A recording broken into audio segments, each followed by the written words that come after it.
फाट्यावरती अपघाताची शक्यता। महामार्ग 4 वरती सांगली जिल्ह्यातील कनेगाव हे शेवटचे गाव वसलेले आहे। इथून पुढे कोल्हापूर जिल्ह्याची सरहद्द सुरू होते।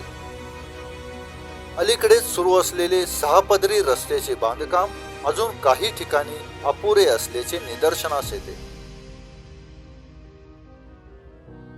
कनेगाव फाट्यावरती रस्त्याचे अर्धवट झालेले बांधकाम, ठिकठिकाणी असलेले डिवायडर, प्रवाशांच्या सुरक्षिततेसाठी तात्पुरते ठेवलेले सिमेंटचे ब्लॉक आणि यातच भरीत भर म्हणून की काय, काही तरुण हे याच ठिकाणी फोटो आणि रील करीत असताना निदर्शनास पडत आहेत।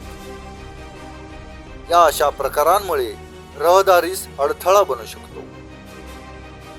कदाचित प्रसंगी अपघातही घडण्याची शक्यता आहे।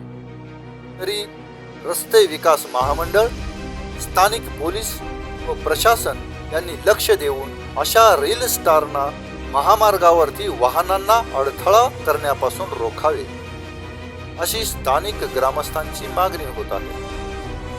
भेटूया पुढल्या बातमीमध्ये, तोपर्यंत बघत रहा राईट न्यूज।